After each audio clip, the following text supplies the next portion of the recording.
While the iPhone 15 lineup just came out, in all actuality, you should buy the iPhone 13 Pro Max in 2023-2024. The very first reason for that is the price. Yes, I'm going to talk about the price today a lot over the course of this video, but it's not just price current to the relative high-end iPhones, but also compared to other iPhones and other cell phones on the market. Straight up, the 13 Pro Max might legitimately be the single best power to feature to price consumer device on the market right now. That's not all YouTube hyperbole aside. This is the best. I'm able to easily find it refurbished or renewed on the internet for about $750.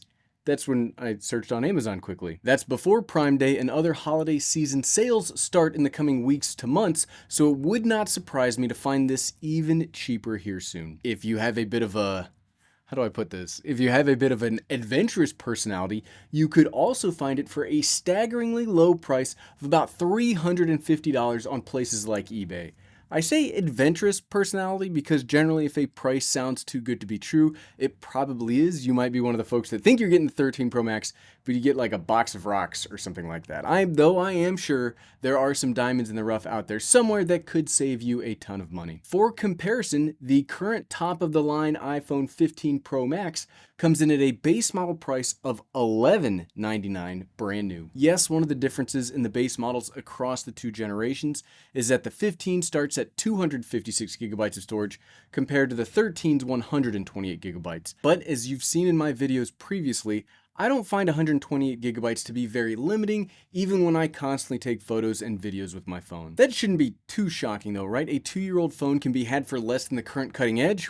Wow, Gary, you're really shocking us all with that hard-hitting commentary. I think the real interesting conversation comes when we start talking about getting a standard current iPhone and comparing that to the older Pro Max. The current big standard iPhone 15 Plus comes in at $899 brand new.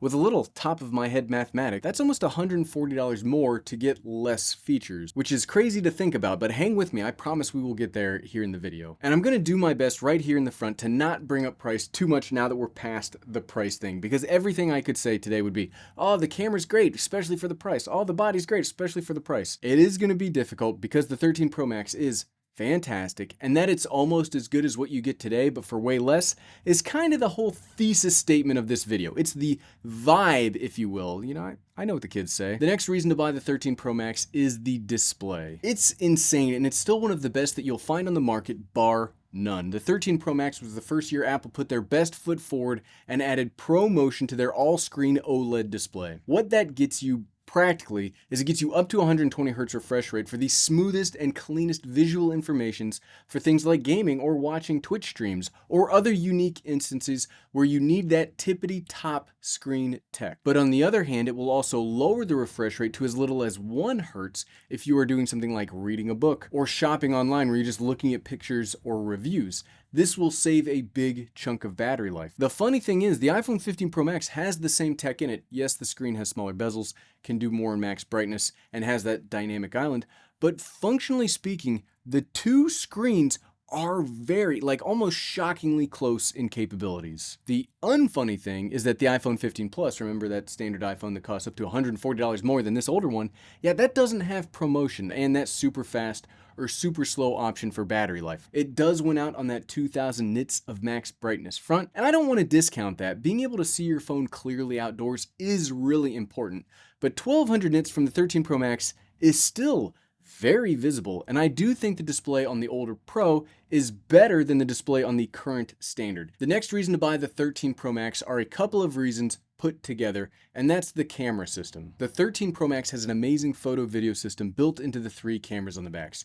You get pretty standard set of ultra wide, standard, and portrait lens options that fit everything you need for family photos. It's not even remarkable or even really worth mentioning anymore that the cell phone is the main camera for families these days. While yes, the 15 Pro Max has the technically superior imaging tech with more advanced sensors that can crop on themselves to give even more optical options, it's not that different.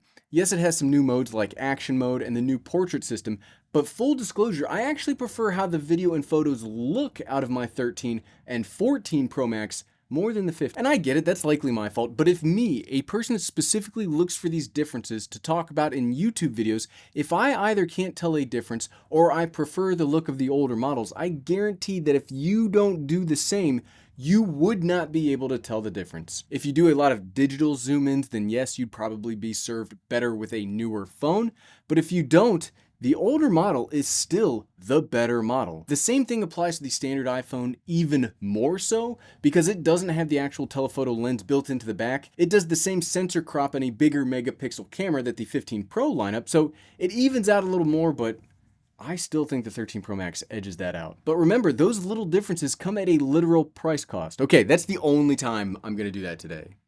Maybe. The next reason to buy the 13 Pro Max is the physical phone itself. Here there are big differences and no differences. What? Why do I write like that? With both the cutting edge Pro and standard iPhones, you will get USB-C as the charging/data transfer connector, and that's awesome. Seriously, it's a good move that should have happened sooner. But in my almost month of use, I continue to just use my desk stand wireless charger, and I've not actually plugged in the USB-C cable into my iPhone. It's great, but much like when I got my disc version of the PS5, can you see it down there? I only ever play digitally downloaded games on it anyway, so it's a port without much function for me, and therefore something I wouldn't spend or recommend folks spending money to get. We've already talked about the display, so I won't rehash that here, but everything else is almost identical. Yes, you get the action button and the matte titanium sides on the 15 Pro Max, but that's it. Look at that. These two phones are just, they feel, and in use, they're just so close. The 13 Pro Max is clearly in the line of succession to the 15, and I can't even tell a weight difference when holding them both in my hand. Seriously, I don't have much else to add here. Physically speaking, they are still the same lineage of phones, just with small differences over time. And the standard iPhone is fine, but not much to write home about when compared to a Pro. Here are some other quickfire reasons to still buy the 13 Pro Max. Battery life is incredible, and if you buy refurbished, it should come with a replacement battery. This gives you seriously staggering amounts of battery life. The 13 Pro Max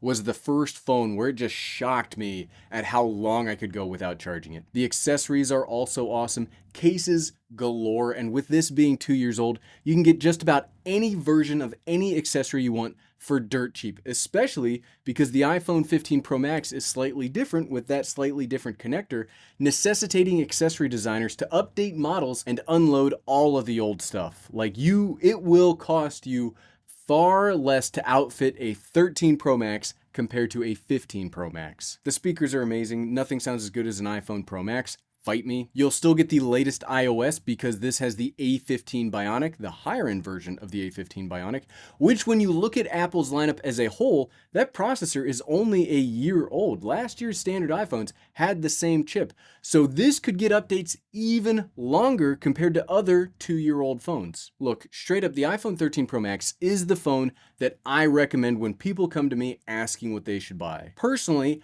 I think buying cell phones, or at least iPhones, is the opposite of buying a car. Normally, you wait a couple of years after a vehicle's refresh to get the manufacturing kinks out of the process and avoid annoying recalls. But I think the process for cell phones should go, you wait a couple of years and then buy the first generation of a refresh. You get all of the big headlining tech features of cutting edge, but for a fraction of the cost. And oh boy, does that spell iPhone 13 Pro Max to me. But what about you? Do you still rock this oldie but goodie? Let me know in the comments below. And if you like this, click here to see the iPhone 15 Pro Max in action. Click, click, click, click, click, click, click. Thanks for watching.